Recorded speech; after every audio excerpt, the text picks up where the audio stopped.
unang tanong po natin siguro, sir, no, inyo pong reaksyon sa pangisda Pilipinas, sir, doon po sa pag-aangkin ng China sa Batanes po, sir. Yung sa amin yun, ako, medyo matanda na ako. Ang unang kagad na natatandaan ko, ang Batanes ay bahagi ng Pilipinas. Okay? Kaya medyo nakakagulat ang ganong claim na ang Batanes ay bahagi ng China dahil malapit siya sa Taiwan. Pero ako, nagugulat kami sa ganitong klase ng kasi tumitingkad dumadami ang mga usapin kaugnay nung labanan sa pagitan ng dispute sa West Philippine Sea dahil doon sa ako tingin ko parang may hibo ng paghahamunan ng dalawang malalaking bansa, US at ng China, at ang kawawa ay ang ating bansa ngayon ang napagdidiskitahang gawing parang pinaglalaruan tayo ng ganitong klase ng tunggalian o ng dispute ng dalawang malalaking bansa. Kaya sana nga ang ating bansa ay mag-isip at tumindig ayon sa kanyang sarili. Okay. Yan po. Okay. Sa tingin niyo po ba, sir, isang dahilan po kung bakit tinaangkin po ng China yung sa Batanes, sir? Kasi ito nasa kabilang dulo po ng ating bansa, sir. Kasi parang ganun, di ba, yung sa West Philippine Sea, sir. Yung mga nasa dulo ng bansa natin. Tama po. Ang tsura nito, klaro naman sa atin kung paano naghahanda ang Pilipinas para protektahan di umano ang ating bayan sa pamagitan ng pagtingin na maaring atakihin tayo ng China, at dahil sa tindig din natin na susuportahan natin ang Taiwan kung sakali, kaya sa pinakamalapit na lugar tayo ay magpiprepara para anytime na gusto nating tulungan ang Taiwan kapag inatake ng China, ay mayroon tayong kaagad na pangtugon. Yan naman ay nasa bahagi lalo pa nga sinasabi natin, itong Batanes ay nasa dulo na ng ating bayan at malapit na sa mainland China at ganun din sa bansang Taiwan. No? Ang tingin natin, yun pa ang pinakapangunahing dahilan kung bakit ganito, parang linalagay na gumagawa ng parang itong kondisyon ang Pilipinas at ang Amerika para para maging katanggap-tanggap ang paglalagay natin ng depensa doon sa area na yon bilang bahagi ng ating pagkikipagkaisa sa Taiwan bilang kaibigan ng ating bayan.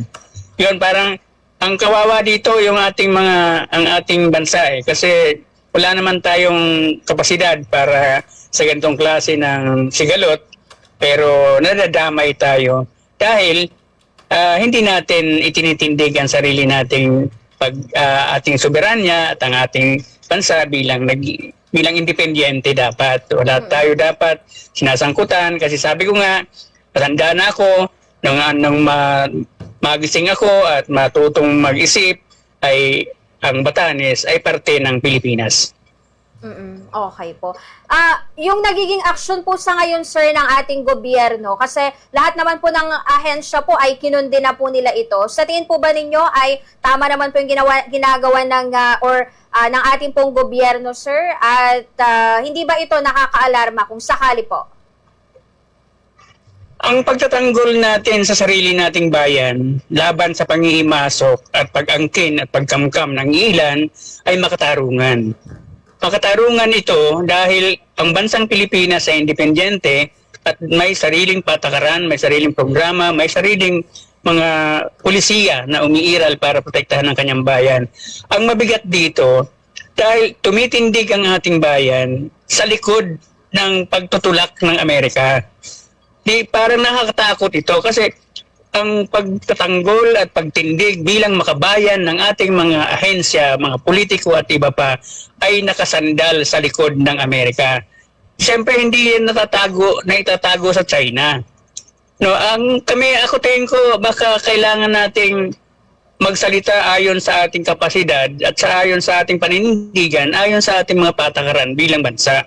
Hindi doon sa kinukundina mo ang ganitong klase ng claim ng China, pero patuloy kang naghahakot ng armas pandigma at ilalagay mo sa Basila, ilalagay mo sa Batanes, ilalagay mo sa dulong bahagi ng ating bansa. Hindi naman bulag ang China diyan, di ba? Parang ako tingin ko dapat walang ganon. Titindig tayo ayon sa ating sarili at kung mayroon mang dispute, hindi sa pamamagitan ng paghahanda at paglalagay ng mga missile, paglalagay ng mga EDCA sites sa iba't na malapit sa Taiwan, kung ganon malapit din sa China, ay ito ay provokasyon. Parang hindi tayo naninindigan para sa interes ng sambayanan, kung naninindigan tayo para sa interes ng dayuhan laban sa isang malaking dayuhan din. Wala, ako tingin namin kami sa pangisdaan, damay na dito eh. Hirap na kami dyan sa ganyang klase ng dispute.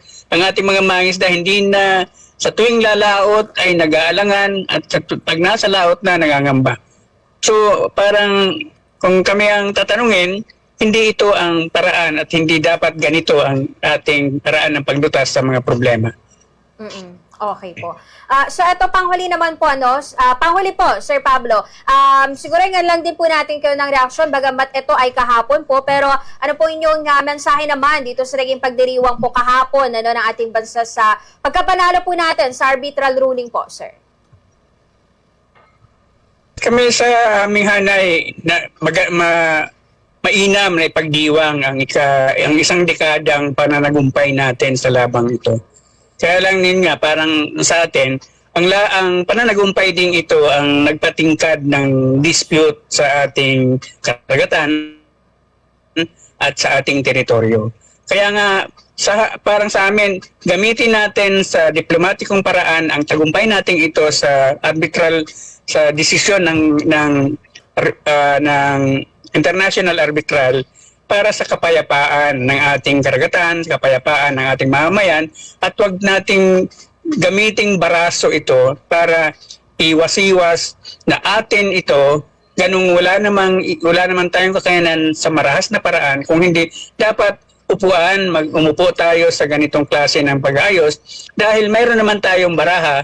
Ang ano lang natin, kilalanin sana ng China itong tagumpay na ito doon sa desisyon ng international na ang West Philippine Sea ay pangunahin nating pangangalagaan at poprotektahan para sa interes ng mamamayan, sa interes ng mga bansa na makikinabang dyan dahil ang sabi nga natin, yan ay common traditional fishing ground ng mga bansa sa paligid nito at ipagpatuloy yon at lutasin ang problema sa pamamagitan ng diplomatikong paraan ng paglutas sa ating ng sigalot dyan sa West Philippine Sea.